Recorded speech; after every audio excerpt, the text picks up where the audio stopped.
मान लो ये ऑब्जेक्ट ऐसा आ रही है, ठीक है। अब मैंने इस पे ऐसे फोर्स लगा दिया, जब तो ऐसा आ रही है मैंने इस पे ऐसे फोर्स लगा दिया और ये तुम्हारी तरफ गई, ठीक है। जहाँ तो इधर रही थी लेकिन मैंने इसको तुम्हारी तरफ भेज दिया, ठीक है। अब जैसे ये आई और तुम्हारी तरफ गई, मैंने क्या कर दिया, यहाँ पर फोर्स अप्लाई किया और ऐसे तुम्हारी तरफ भेज दिया। तो फोर्स क्या कर सकती है, डायरेक्शन को भी चेंज कर सकती है। मोशन में हमने देखा था कोई भी ऑब्जेक्ट मान लो रेस्ट पे, जैसे मेरा ये मार्कर रेस्ट पे है, ठीक है। अब इस मार्कर को मैंने क्या कर दिया, मोशन में कर दिया, इसमें कर दिया, मोशन में कर दिया। अब ये मार्कर तो मेरा रेस्ट में था लेकिन ये मोशन में गया क्यों? तो बेसिकली बैलेंसिंग के बेसिस पे फोर्स को दो कैटेगरी में कैटेगराइज किया गया है। पहला जो होता है हमारा बैलेंस कैटेगरी होती है, दूसरा बैलेंस फोर्स होता है and second one is unbalance force, ठीक है। तो बेसिकली अगर मैं इस पे इधर से फोर्स अप्लाई करता हूं, इस पे इधर से फोर्स अप्लाई कर रहा हूं, अगर मेरा इस हैंड का फोर्स ज्यादा हो, ठीक है, तो ये क्या करेगा, इधर मूव कर जाएगा। और अगर मेरा इस हैंड का फोर्स ज्यादा हो, ये क्या करेगा, मूव कर जाएगा। और क्या होगा जब मैं दोनों हाथ से सेम अमाउंट ऑफ फोर्स को अप्लाई करूं, दिख रहा है क्या होगा? बिल्कुल दिख रहा है। हेलो एवरीवन, मेरा नाम है हर्ष और आप सभी को राधे राधे। तो कैसे हैं आप लोग? तो आज हम लोग स्टार्ट करेंगे अपने फिजिक्स क्लास 9 की फिजिक्स का न्यू चैप्टर जिसका नाम है force and laws of motion. तो आज हम लोग देखेंगे कि force and laws of motion क्या होता है, इसके बारे में जानेंगे। अभी तो पूरा एक ही बार में तो नहीं जान लेंगे, डिटेल में आते आते लेक्चर वाइज हम लोग क्या करेंगे, पूरे चैप्टर्स को कंप्लीट करने वाले हैं। तो आज हम बेसिकली क्या पढ़ने वाले हैं, फोर्स के बारे में पढ़ने वाले हैं। तो कॉपी और पेन लेके रेडी हो जाइए। तो इसके बारे में हम लोग पढ़ते हैं कि फोर्स क्या होता है हमारा और लॉज ऑफ मोशन आगे देखेंगे, ठीक है। तो अभी के लिए हम फोर्स को स्टार्ट करते हैं कि फोर्स हमारा होता क्या है। तो अगर मैं आपको फोर्स को डिफाइन करने से कुछ बात आपसे पूछूं कि आपने प्रीवियस लेक्चर में देखा था मोशन, क्या देखा था, मोशन। मोशन में हमने देखा था कोई भी ऑब्जेक्ट मान लो रेस्ट पे, जैसे मेरा ये मार्कर रेस्ट पे है, ठीक है। अब इस मार्कर को मैंने क्या कर दिया, मोशन में कर दिया। किसमें कर दिया, मोशन में कर दिया। अब ये मार्कर तो मेरा रेस्ट में था लेकिन ये मोशन में गया क्यों? ये मोशन में गया कि नहीं गया? गया। ये मोशन में क्यों गया? आपने उछाला इसलिए गया। हाँ मैंने उछाला, उछालने का काम तो मैंने किया, लेकिन ये उछालने वाले काम को बोलते क्या है, ठीक है। ये मान लो मेरा मार्कर ऐसे जा रहा है, ठीक है, मैंने इसकी स्पीड को क्या कर दिया, चेंज कर दिया।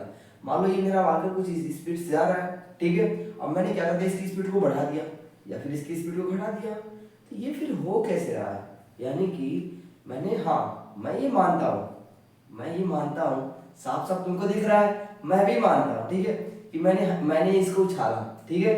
अब ये उछाला तो ये रेस्ट कहाँ से गया, रेस्ट से गया मोशन में, ठीक है। लेकिन मैंने उछालने का काम किया, मैं ये मानता हूँ। लेकिन तुम मुझे ये बताओ कि जो उछालने वाला काम हुआ इसको बोलते क्या है, यानी कि जो उछालने का काम मैंने किया इसको बोलते क्या है फिजिक्स के लैंग्वेज में, तो उसके बारे में हम लोग देखेंगे, ठीक है। तो बेसिकली किसी भी ऑब्जेक्ट पे जैसे मान लो ये कोई ऑब्जेक्ट है, ठीक है। जब भी हम अपना मस्कुलर पावर यूज करते हैं, मस्कुलर पावर है कि नहीं है? बिल्कुल है। हाँ किसी को मारने के लिए तो बिल्कुल है एकदम ना, किसी से लड़ाई करने के लिए बिल्कुल है। हाँ उसको मस्कुलर पावर को अच्छी जगह यूज करना, ठीक है। किसी भी मस्कुलर पावर को अगर हम किसी भी ऑब्जेक्ट पे यूज कर रहे हैं तो क्या कर सकते हैं, उस ऑब्जेक्ट को हिट कर सकते हैं। हाँ किसी के गाल पे मारने के लिए नहीं, ऑब्जेक्ट पे, ठीक है। अप्लाई करना है, दीवार पे मार लेना, ठीक है, किसी के गाल पे मारने के लिए नहीं, ठीक है। तो किसी भी ऑब्जेक्ट को जब भी हम हिट करते हैं तो इस ऑब्जेक्ट को हम हिट कर रहे हैं या फिर पुश कर रहे हैं या फिर पुल कर रहे हैं, ठीक है। तो ये काम हम किसके मदद से कर रहे हैं, अपनी मस्कुलर पावर की वजह से। इस मस्कुलर पावर की वजह से हम जो भी काम ही करें, जो ये पुश करने का काम या पुल करने का काम या हिट करने का काम जो कर रहे हैं, इसको एक टर्म डिफाइन किया जाता है। इसके लिए टर्म डिफाइन किया जाता है फिजिक्स में, उसको हम लोग बोलते हैं क्या, अब तुम बताओ, मैंने हिंट तो दे दिया है, उसको क्या बोलते हैं, फोर्स, ठीक है। तो बेसिकली हमारा कोई भी ऑब्जेक्ट जो हो रहा है उस पर हम लोग क्या अप्लाई कर रहे हैं, पुश पुल या हिट। तो उसकी वजह से हमारे उसको नया टर्म क्या, उसका नाम क्या दिया गया है, फोर्स। बेसिकली अगर हम देखें तो हम फोर्स को फील नहीं कर सकते। क्या बात कर रहे हैं, मैं तो फोर्स को फील कर सकता हूँ, कैसे फील करके दिखाओ। मैं कह रहा हूँ फोर्स को तुम देख भी नहीं सकते। मैं फोर्स को देख तो सकता हूँ, आपने ये बल लगा रहे हैं, देख तो रहा हूँ आप बल लग रहे हैं, नहीं तुम ध्यान से देखो। अगर मान लो मैं ये ऑब्जेक्ट है, ठीक है, हाँ देखा ऑब्जेक्ट है, अगर मैं इसको रेस्ट पे है, हाँ बिल्कुल रेस्ट पे है। अगर मैं इसको अब मोशन में ला दूँ, कहाँ पर ला दिया, मोशन में। अब मुझे ये बताओ मैंने इस पे क्या अप्लाई किया, अब तो डिफाइन हो गया ना, अभी तक ये छुपा था, इसके बारे में भी हमने पता नहीं था, तो हम लोग क्या मानते थे, मोशन में गया, रेस्ट पे गया, मोशन में गया। अब तो इसका नाम पता चल गया, ये सामने चोर आ गया, ठीक है, सारा खेल यही कर रहा था, मतलब यही ऑब्जेक्ट को मोशन में ला रहा था। ठीक है, अब तो पता चल गया, अब इसका नाम ले सकते हो। ठीक है, अब मैंने जैसे ही इस रेस्ट ऑब्जेक्ट को मोशन में लाया, कहाँ पर लाया, मोशन में लाया, तो ये रेस्ट ऑब्जेक्ट जैसे ही मेरी मोशन में गई तो मैंने काम क्या, फोर्स अप्लाई किया। हाँ, अप्लाई किया, मैंने फोर्स अप्लाई कर दिया, ऑब्जेक्ट मोशन में गई, तो मुझे फोर्स तो नहीं दिखा। फोर्स तुम कैसे देख सकते हो, अगर आप देखो, ध्यान से देखना, अब मैं ये रेस्ट ऑब्जेक्ट को मोशन में ला रहा हूँ, कहाँ ला रहा हूँ, मोशन में ला रहा हूँ, तुमने देख पाया कि मैंने फोर्स अप्लाई किया?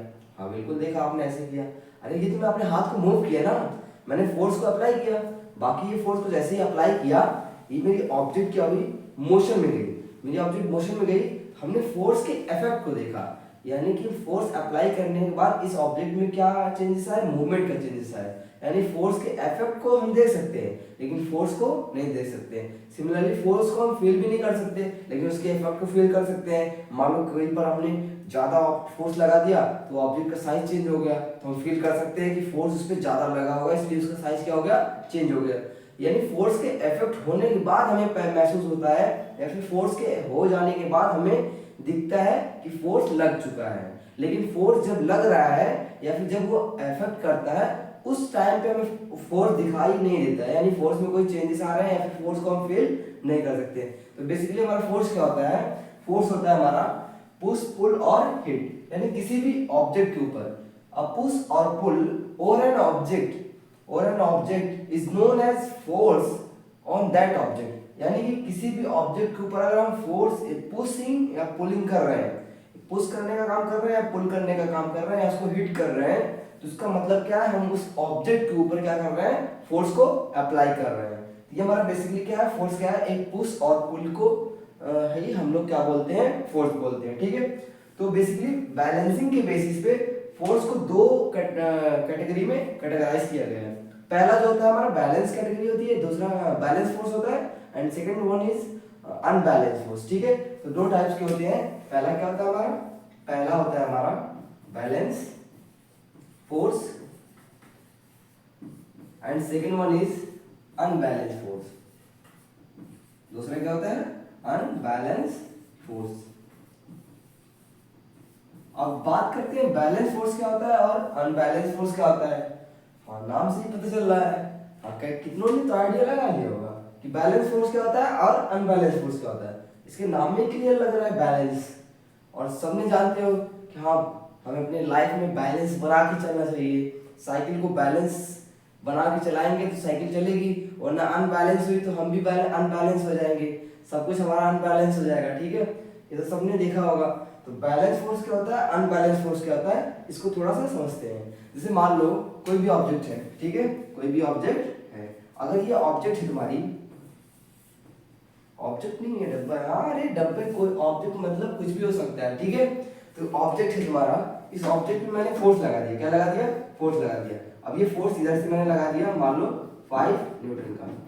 न्यूटन क्या है अभी देखेंगे, आराम से ज्यादा नहीं, बस इतना समझो। जैसे मास होता है ना, क्या है उसको हम लोग वेट कर रहे हैं, बोल दिया 5 kg का, 2 kg का, तो जो केजी लगता है ना वो यूनिट होती है ना, न्यूटन भी फोर्स की यूनिट है। आगे अभी उसके बारे में देखेंगे। ठीक है, बस इतना समझो कि 5 न्यूटन का फोर्स इधर से अप्लाई हो रहा है। ठीक है, अगर मैं इस ऑब्जेक्ट को देखूं और मैंने अभी बॉडी में कोई दूसरा फोर्स नहीं लग रहा है, ये 5 न्यूटन का फोर्स इधर लग रहा है। ठीक है, और मैं इधर अगर 5 न्यूटन से इसको धक्का दूं, ठीक, धक्का जैसे दूंगा ये ऑब्जेक्ट कहाँ मूव करेगी, आगे मूव करेगी, बिल्कुल आगे मूव करेगी। इसमें कोई दिक्कत नहीं, बिल्कुल कोई दिक्कत नहीं है।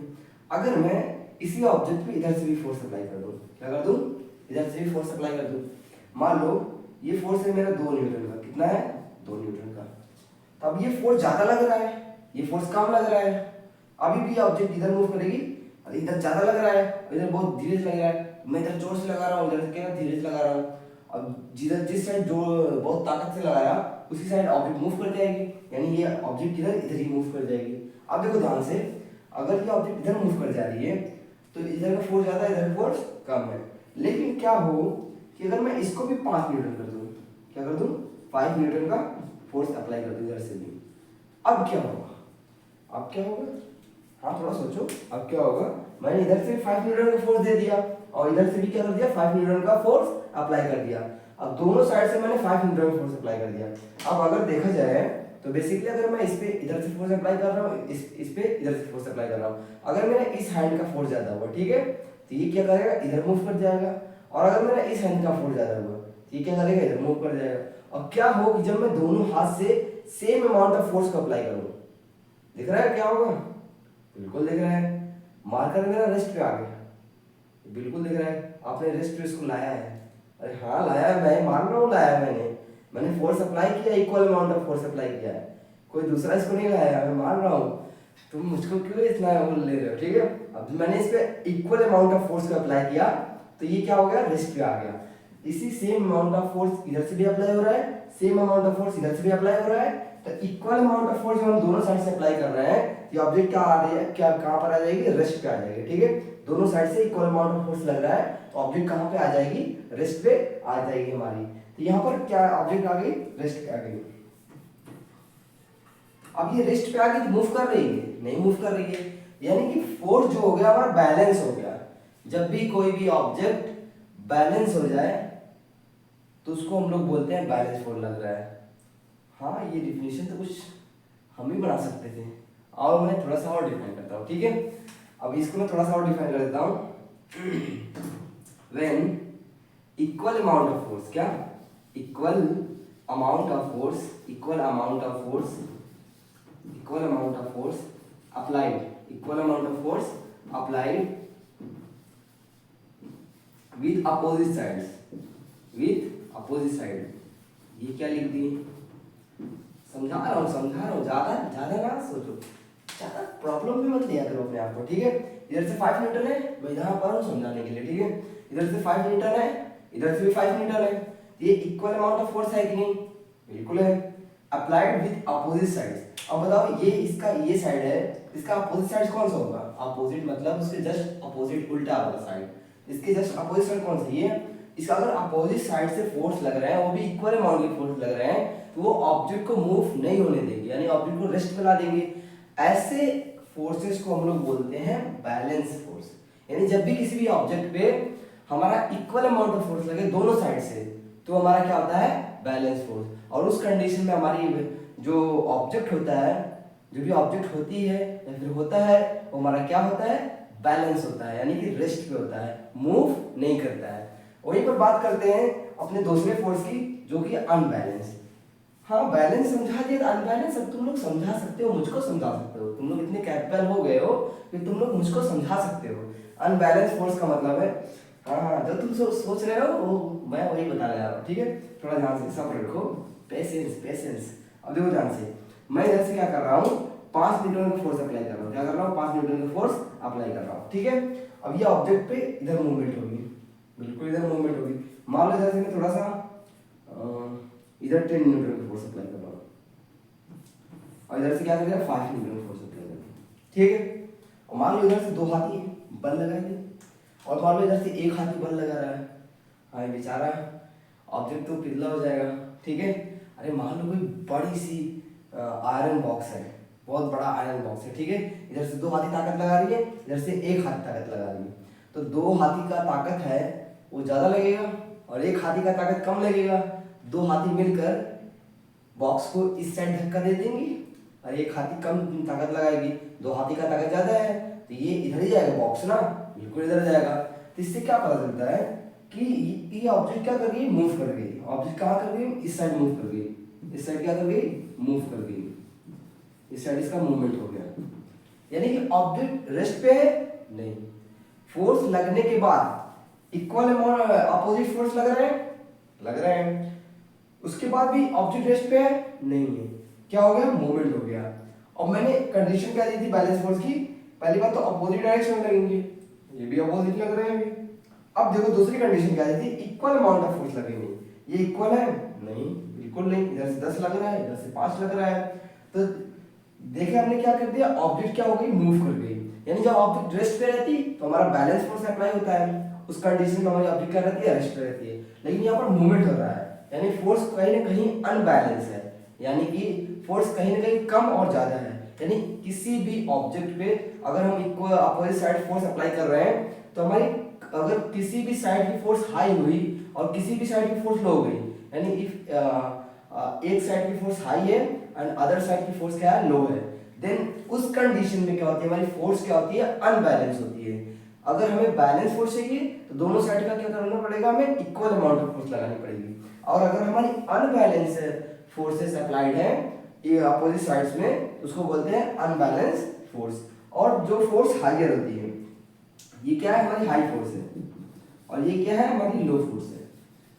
ठीक है, जो हाइयर फोर्स की डायरेक्शन होती है, मूवमेंट की डायरेक्शन भी वही फोर्स डिसाइड करती है। कैसे, आप देखो यहाँ पर हाई फोर्स कौन सी है, ये कौन सी फोर्स है, लो फोर्स है।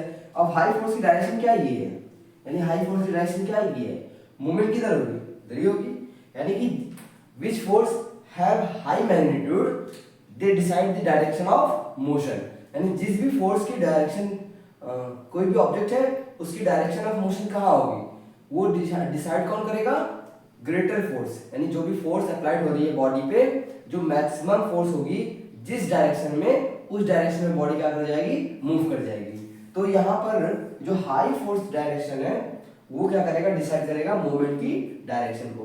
और जब ये अनइक्वल फोर्स हमारे अप्लाइड होते हैं अपोजिट साइड, तो उस कंडीशन में हमारी ऑब्जेक्ट मूव कर जाती है। अगर ऑब्जेक्ट मूव कर गई तो वो अनबैलेंस फोर्स हमारा कहीं ना कहीं यूज हुआ होगा, और उसी फोर्स को बोलते हैं अनबैलेंस फोर्स। और जब भी ऑब्जेक्ट पे इक्वल अमाउंट ऑफ फोर्स लगते हैं अपोजिट साइड में, तो उस वाले क्वांटिटी को क्या बोलते हैं, बैलेंस फोर्स। आई होप आपको बैलेंस फोर्स और अनबैलेंस फोर्स क्लियर हो गए होंगे। ठीक है, नहीं क्लियर हुए होंगे ना, एक बार जाके अपने हाथों को ऐसे कर लो।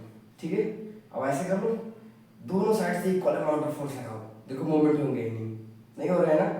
और एक साइड से ज्यादा लगा दो, इधर मूवमेंट हो गया, इधर से लगा दो, इधर मूवमेंट हो गया। तो जो ये इक्वल अमाउंट ऑफ फोर्स लगा रहे थे, मूवमेंट नहीं हो रही थी, रेस्ट पे था, ये था बैलेंस। और जिधर जब भी तुमने किसी भी हैंड का फोर्स इंक्रीज किया तो वो गई अनबैलेंस फोर्स। ठीक है, आइए कुछ देखते हैं इंपॉर्टेंट पॉइंट्स अबाउट फोर्स। ठीक है, ये तो समझ में आ गया, बिल्कुल समझ में आ गया। अब देखते हैं इंपॉर्टेंट पॉइंट्स ऑफ फोर्स। ठीक है, नहीं समझ में आया होगा थोड़ा सा पीछे करके देख लेना, आ जाएगा अच्छे से। ठीक है, पॉइंट्स ऑफ फोर्स। फोर्स क्या होता है, हमारी वेक्टर क्वांटिटी है। कुछ याद आ रहा है, क्वांटिटी, दो क्वांटिटी हमने बताई थी, एक होती थी हमारी स्केलर क्वांटिटी, दूसरी क्या होती थी हमारी वेक्टर क्वांटिटी। वेक्टर क्वांटिटी वो क्वांटिटी होती थी जो मैग्नीट्यूड के साथ डायरेक्शन पे भी वेरी करती थी। कुछ याद आ रहा है, हाँ फोर्स करो माइंड को फोर्स करो। वैसे भी तुम्हारे दिमागों में तो जंग लगे रहते हैं, उनको रस्टिंग करने का काम, उसको पॉलिश करने का काम तुम्हें खुद करना पड़ेगा। याद करो, दो तरह की क्वांटिटी होती है, एक स्केलर क्वांटिटी होती है, एक वेक्टर क्वांटिटी होती है। स्केलर क्वांटिटी के पास सिर्फ मैग्नीट्यूड रहता है, मैग्नीट्यूड का मतलब मैंने बताया था सिर्फ नंबर होते हैं। ठीक है, और इसके साथ क्या रहता है, नंबर के साथ साथ डायरेक्शन भी इंपॉर्टेंट करती है, मैटर करती है। फोर्स में अगर हमारा बोल दिया 5 न्यूटन का फोर्स इस डायरेक्शन में लग रहा है, तो इस डायरेक्शन में ही लेंगे, उसको इस डायरेक्शन में नहीं लेंगे। और बोल दिया अगर 10 न्यूटन का फोर्स इस डायरेक्शन में लग रहा है, तो इस डायरेक्शन में ही फोर्स को लेंगे, इस डायरेक्शन में फोर्स को नहीं लेंगे। और फोर्स की यूनिट क्या होती है, न्यूटन। जैसे मास की केजी होती है, और भी लिक्विड की लीटर होती है, और भी चीजें हमने यूनिट देखी थी, जैसे वेलोसिटी की मीटर पर सेकंड होती है, डिस्टेंस की मीटर होती है, टाइम की टी होती है, सेकंड होती है। तो वैसे ही जो हमारा फोर्स है उसकी यूनिट क्या होती है, न्यूटन। और उसको डिनोट कैसे करते हैं, एन से करते हैं। यानी कभी भी हम अगर फोर्स को मेजर कर रहे हैं तो उसको 5 न्यूटन, 10 न्यूटन, उसका मैग्नीट्यूड के साथ साथ उसकी यूनिट क्या लिखेंगे, न्यूटन। न्यूटन को से डिनोट करते हैं, एन से डिनोट करते हैं। ठीक है, और कुछ इंपॉर्टेंट पॉइंट्स और भी फोर्स है। तो ऐसे देखो, फोर्स क्या कर रहा था, हमारा ऑब्जेक्ट को मोशन में ला रहा था। यानी फोर्स क्या कर सकता है, चेंज इन मोशन कर सकता है। और फोर्स क्या कर सकता है, चेंज इन स्टेट कर सकता है, यानी किसी भी रेस्ट स्टेट को मोशन स्टेट में ला सकता है। दूसरा काम क्या कर सकता है, चेंज इन साइज कर सकता है। मान लो कोई मिट्टी है, गीली मिट्टी, ठीक है, अब तुमने उसको फोर्स लगाया, मान लो गीली मिट्टी क्या है, उसका शेप है सर्कल। ठीक है, अब तुमने राउंड राउंड सेल जैसा है, सर्कल जैसा है, अब तुमने उसको फोर्स लगा के उसको एकदम, हाँ तुमने पूरी ताकत से क्या कर दिया, स्क्वीज कर दिया। अब जैसे इसको पूरी ताकत से एकदम निचोड़ दोगे, बेचारी मिट्टी क्या होगी, उसका शेप चेंज हो जाएगा, नहीं चेंज होगा, शेप चेंज हो जाएगा, साइज भी चेंज हो जाएगा, शेप एंड साइज को चेंज कर देगा। और फोर्स क्या कर सकता है, कुछ पॉइंट तुम बताओ। हाँ लिखो, तुम खुद से लिखो जो तुम महसूस कर रहे हो, देख रहे हो। हाँ, फोर्स को महसूस नहीं कर सकते, लेकिन फोर्स लगने के बाद जो जो चेंजेस तुम्हारे पास हो रहे हैं उसको लिखो। मान लो ये ऑब्जेक्ट ऐसा आ रही है, ठीक है, अब मैंने इस पे ऐसे फोर्स लगा दिया, ये ऑब्जेक्ट ऐसे आ रही है, मैंने इस पे ऐसे फोर्स लगा दिया, और ये तुम्हारी तरफ चलेगी। ठीक है, जा तो इधर रही थी, लेकिन मैंने इसको तुम्हारी तरफ भेज दिया, ठीक है। अब जैसे ही ये आई और तुम्हारी तरफ गई, मैंने क्या कर दिया, यहाँ पर फोर्स अप्लाई किया और ऐसे तुम्हारी तरफ भेज दिया। तो फोर्स क्या कर सकती है, डायरेक्शन को भी चेंज कर सकती है, डायरेक्शन को भी चेंज कर सकती है। ये पॉइंट तुम लिख सकते हो, लिखो लिखो लिखो, force can change the direction. और क्या क्या कर सकती है, फोर्स बहुत कुछ कर सकती है, जो तुम देख रहे हो उसको अपने से भी तुम लिख सकते हो और इंक्लूड कर सकते हो। तो फोर्स हमारी क्या कर सकती है, मोशन को चेंज कर सकती है, स्टेज को चेंज कर सकती है, शेप एंड साइज को चेंज कर सकती है, डायरेक्शन को चेंज कर सकती है। ये डिफरेंट डिफरेंट काम फोर्स हमारी कर सकती है, ठीक है। तो हमने देखा फोर्स क्या होती है, दो तरीके की फोर्स होती है बैलेंसिंग के बेसिस पे, एक होती है बैलेंस फोर्स, दूसरी होती है हमारी क्या, अनबैलेंस फोर्स। बैलेंस फोर्स क्या होती है, अनबैलेंस फोर्स क्या होती है, हमने देखा। फिर कुछ इंपॉर्टेंट पॉइंट्स देखा फोर्स के बारे में कि फोर्स हमारी वेक्टर क्वांटिटी होती है, उसकी यूनिट न्यूटन होती है, फोर्स क्या क्या कर सकता है उसके बारे में हमने देखा। ये कुछ इंपॉर्टेंट थिंग थी जो बेसिकली डिफाइन करती है हमारी इसको, फोर्स को। तो आज हमने क्या देखा कि फोर्स होता क्या है और फोर्स के टाइप्स क्या होते हैं और फोर्स के कुछ इंपॉर्टेंट पॉइंट्स के बारे में हमने देखा। तो ये था हमारा इंट्रो पार्ट और इसमें हमने बेसिकली फोर्स काम कैसे करता है उसके बारे में अपना इंट्रो ले लिया है, ठीक है। तो आगे हम पढ़ेंगे लॉज ऑफ मोशन, ये हम नेक्स्ट लेक्चर में कवर करेंगे। तो आज के लिए बस इतना ही रहेगा, तो मिलते हैं नेक्स्ट लेक्चर में, तब तक के लिए आपको धन्यवाद, राधे राधे।